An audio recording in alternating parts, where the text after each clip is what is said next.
Welcome students, class 10th math unit 4 द्विघात समीकरण। पिछले लेक्चर में हमने यूनिट 3 को कंप्लीट कर लिया था। अब इस लेक्चर में हम यूनिट 4 स्टार्ट कर रहे हैं, तो हम पहले इसमें करेंगे एग्जांपल्स और फिर करेंगे एक्सरसाइज। ठीक है, तो एग्जांपल नंबर 1 से स्टार्ट करते हैं।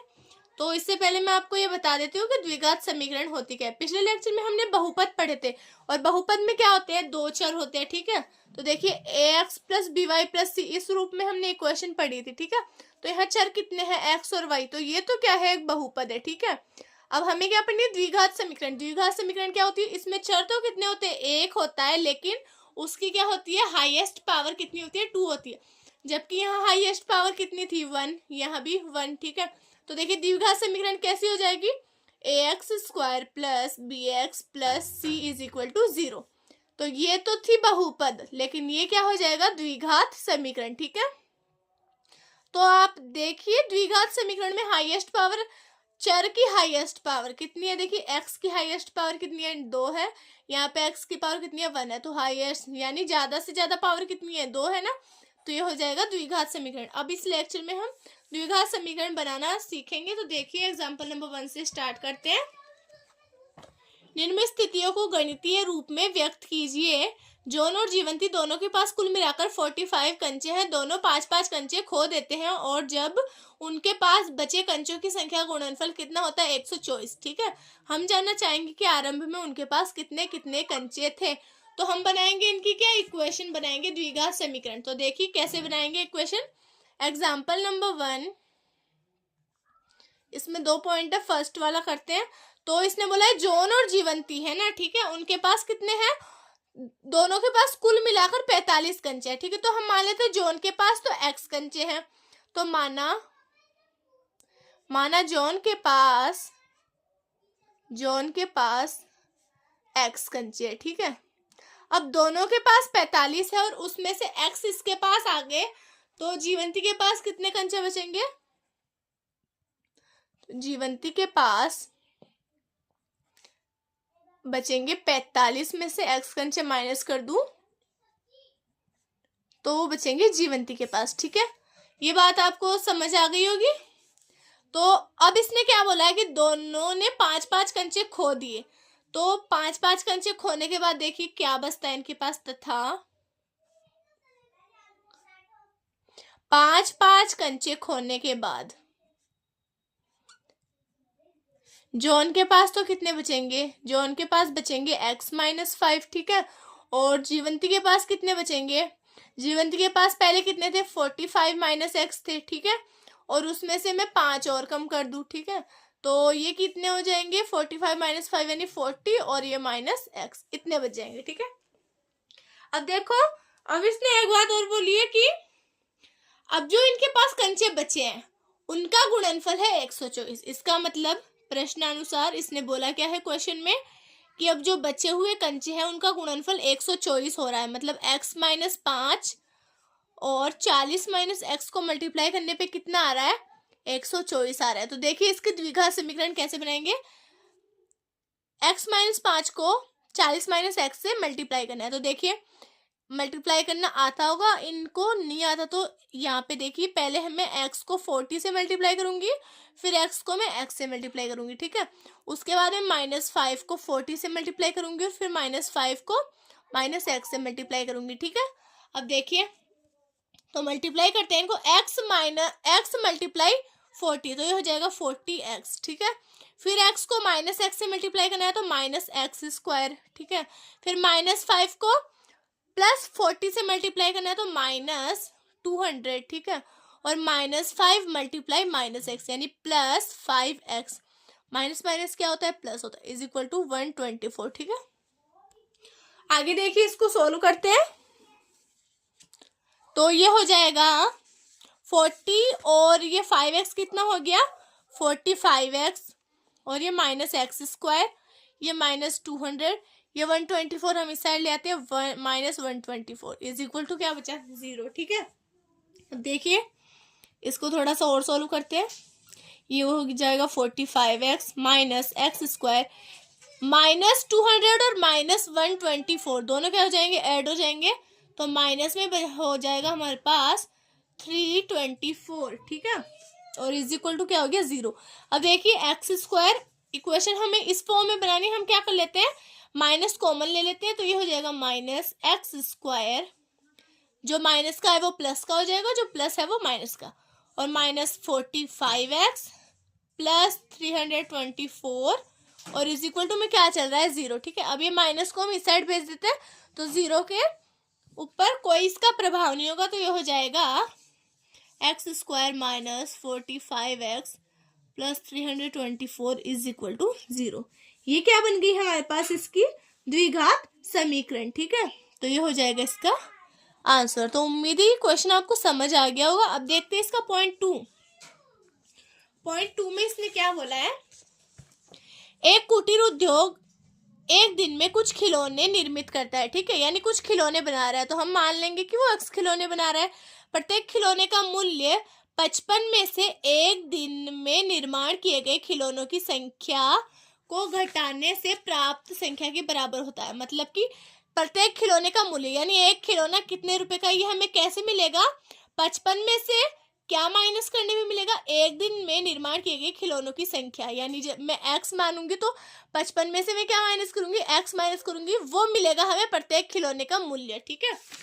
और आगे इसने बोला है किसी एक दिन कुल निर्माण लागत 750 रुपए थी, यानी बनाने में कितनी लागत लगी, 750 रुपए एक दिन की। हम उस दिन निर्माण किए गए खिलौनों की संख्या ज्ञात करना चाहेंगे, तो इसकी इक्वेशन देखिए कैसे बनाएंगे। क्वेश्चन नंबर 2 में देखिए, तो हम मान लेते हैं कि खिलौनों की संख्या कितनी थी, x थी, तो माना एक दिन में, ठीक है, एक दिन में निर्मित यानी बने हुए खिलौनों की संख्या,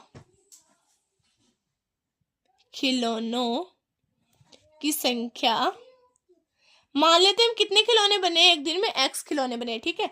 अब इसने क्या बोला है कि इस x खिलौने बनने में कितना मूल्य लगा, यानी कितने रुपए लगे, तो देखिए प्रत्येक यानी एक खिलौना बनने में प्रत्येक खिलौने के बनने में लगा मूल्य कितना लगा, 55 में से इसने बोला है क्या माइनस करो, जितने खिलौने बनाए उसको माइनस कर दो, तो वो हो जाएगा इसका लगी हुई लागत मूल्य, ठीक है। आगे देखिए, अब इसने तीसरी चीज क्या बोली है, तो हमने ये तो निकाल लिया कि निर्माण लागत कितनी लगी एक खिलौने को बनाने में, ठीक है, और खिलौनों की संख्या कितनी है ये भी निकाल ली हमने। अब इसने एक चीज बोली है कि किसी एक दिन कुल निर्माण लागत 750 रुपए थी। अब देखिए ये एक खिलौने के लिए है और ये है खिलौनों की संख्या, तो निर्माण लागत एक दिन की बोली है इसने 750। तो मैं आपको एक एग्जांपल से बता देती हूँ, जैसे हम पेन मान लीजिए एक पेन 5 रुपए का है, ठीक है, और हमने खरीदे कितने, हम एक फैक्ट्री में एक दिन में 20 पेन बना रहे हैं, तो पूरे दिन में हमें कितने रुपए लगाने पड़ेंगे उसमें, तो देखिए 5 रुपए का एक पेन, यानी एक पेन बनाने में 5 रुपए लग रहे हैं, तो 20 पेन बनाने में कितने लगेंगे, तो 20 को 5 से मल्टीप्लाई कर दो तो कितना हो जाएगा 100।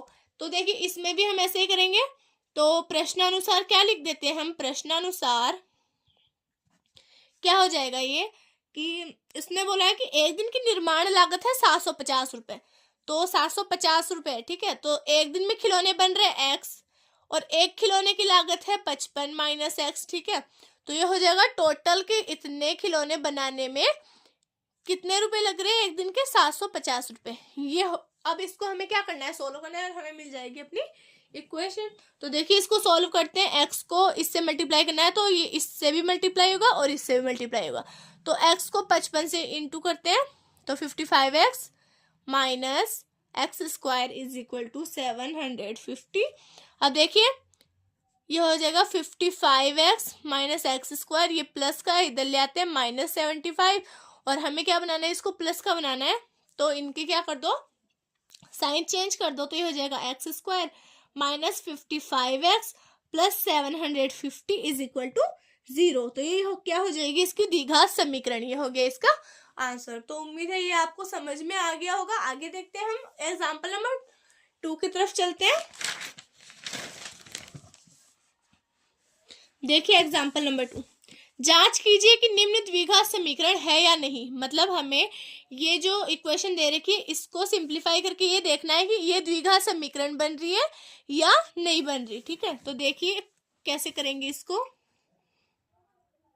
एग्जाम्पल नंबर 2 का फर्स्ट दे रखा है इसने x minus 2 square plus 1 is equal to में है 2x माइनस 3। ठीक है, इसको सॉल्व करके हमें देखना है कि ये द्विघात समीकरण बनेगी या नहीं बनेगी। तो इससे पहले मैं आपको 2-3 फॉर्मूले बता देती हूँ। ठीक है, तो देखिए ये इंपॉर्टेंट है।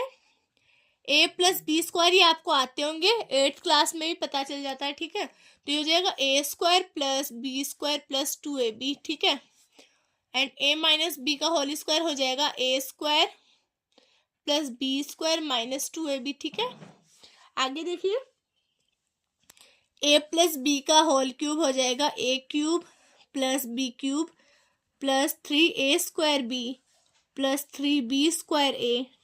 ठीक है, आगे देखिए a माइनस बी का cube is equal to a cube minus B cube minus 3a square B and plus हो जाएगा 3b स्क्वायर a। ठीक है, और ये आपको फॉर्मूले सारे क्या करने हैं, याद रखने हैं। अब देखिए हम इसको ओपन करते हैं, तो इसमें देखिए ये होती है LHS साइड और ये होती है हमारी RHS साइड। ठीक है, तो हम x minus 2 square plus 1 is equal to 2x minus 3 इसको सॉल्व करते हैं। तो देखिए ये है a माइनस बी का होल स्क्वायर, तो इस फॉर्मूले का यूज करेंगे हम यहाँ पे। तो ये हो जाएगा x square plus 4 minus 4x plus 1 is equal to 2x minus 3। ठीक है, आगे देखिए x स्क्वायर 4 और 1 हो जाएगा 5, ये माइनस 4x लिख देते हैं हम, ये प्लस 5 हो जाएगा। 2x प्लस का इस साइड लेके आते हैं इसको माइनस 2x, और ये माइनस 3 इधर आके हो जाएगा प्लस 3 इज इक्वल टू में क्या हो जाएगा 0। ठीक है, आगे देखिए एक्स स्क्वायर ये माइनस 4x और माइनस 2x कितना हो जाएगा माइनस 6x, और 5 और 3 कितना हो जाएगा 8 इज इक्वल टू 0।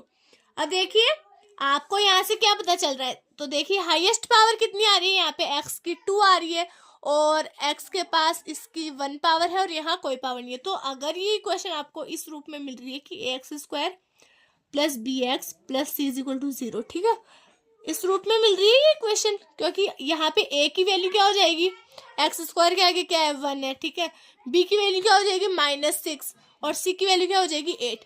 तो अतः हम क्या लिख सकते हैं, अतः जो इक्वेशन हमें दी गई है, अतः दी गई समीकरण क्या है, दी गई समीकरण द्विघात समीकरण है। ठीक है, ये हमने कर दिया इसको प्रूव, जांच कर ली। अब देखिए इसका सेकंड पॉइंट देखते हैं। सेकंड पॉइंट में है x multiply x plus 1 plus 8 is equal to है x plus 2 and x minus 2।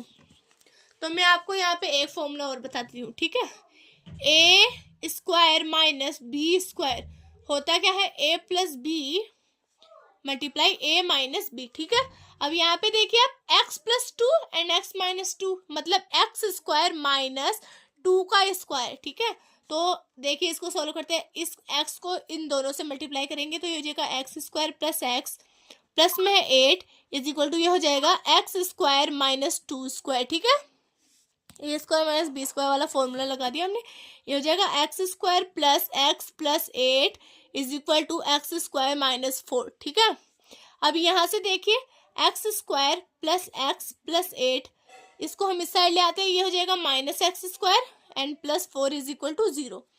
अब आप यहाँ से देखिए क्या मिल रहा है, x square plus x square minus में। ठीक है, मतलब ये हो जाएगा 0, बचेगा क्या हमारे पास x, और 8 और 4 कितने हो गए 12 is equal to 0।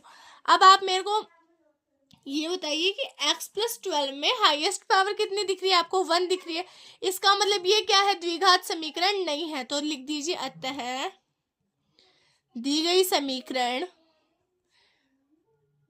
ax square plus B x plus C is equal to 0 के रूप में नहीं है। ठीक है, के रूप में नहीं है, अतः क्या है, ये द्विघात समीकरण नहीं है।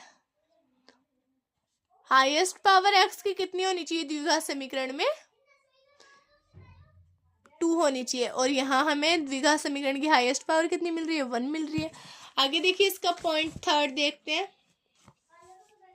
थर्ड पॉइंट है इसका, x मल्टीप्लाई में है 2x प्लस 3 और इस साइड है एक्स स्क्वायर प्लस 1। ठीक है, अब देखिए इसको सोल्व करते हैं। x को 2x से मल्टीप्लाई करेंगे, 2x square plus 3x is equal to X square plus 1। ठीक, ये हो जाएगा 2x स्क्वायर प्लस 3x, इसको इस साइड ले आते हैं, ये हो जाएगा X square and minus 1 is equal to बचेगा 0। ठीक है, आगे देखिए ये हो जाएगा 2x square and minus x square, कितना बचेगा हमारे पास? प्लस में एक्स स्क्वायर। ठीक है, और ये हो जाएगा प्लस 3x एंड ये माइनस 1 इज इक्वल टू 0। ठीक है, अब आपको ये ax square plus B x plus c के रूप में मिल रहा है, मतलब हाईएस्ट पावर कितनी है? x की 2 है। इसका मतलब ये क्या है? एक द्विघात समीकरण है। तो यहाँ भी लिख देते हैं हम। अतः दी गई समीकरण X square plus B x plus C is equal to 0 के रूप में है। ठीक है, के रूप में है। अतः ये क्या है? अर्थात यह द्विघात समीकरण है। ठीक है, ये हो गया इसका आंसर। आगे देखिए पॉइंट 4 देखते हैं। पॉइंट 4 है यहाँ पे x प्लस 2 का क्यूब इज इक्वल टू में है एक्स क्यूब माइनस 4। अब हम a प्लस बी के होल क्यूब का यहाँ पे फॉर्मूला लगाते हैं। तो देखिए क्या होता है formula, X cube plus 2 cube plus 3x square multiply 2 plus 2 square multiply X is equal to में क्या है हमारे पास? X cube minus 4। ठीक है, यहाँ पे हमने फॉर्मूला यूज किया है कौन सा? a प्लस बी के होल क्यूब का, जो मैंने आपको लिख के बताया था। आगे देखिए इसको करते हैं। ये हो जाएगा x cube plus 8 plus 3 2 6 x square plus 2 का square 4 and 4 3 12x is equal to x cube minus 4। ठीक है, अब देखिए इसको आगे करते हैं। एक्स क्यूब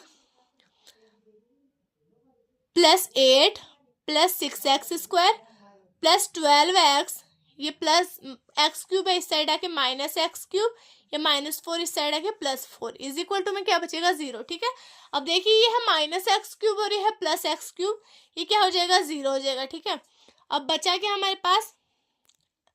6x स्क्वायर लिख देते हैं हम आगे, 6x square plus 12x plus 8 और 4 कितने हो गए? 12 is equal to 0।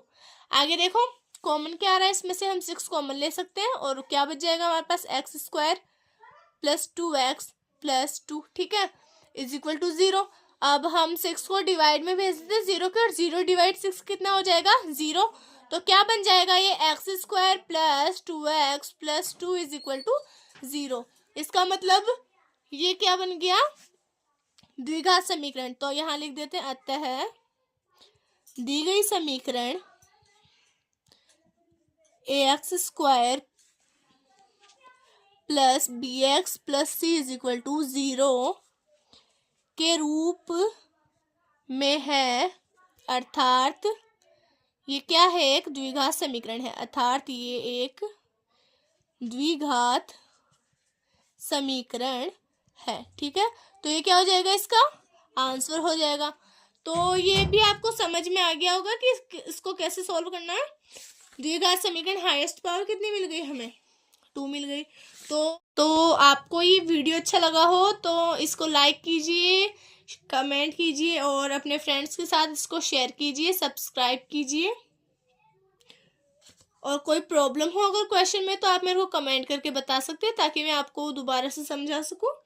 Next lecture में हम एक्सरसाइज 4.1 के क्वेश्चंस करेंगे। ठीक है, थैंक यू।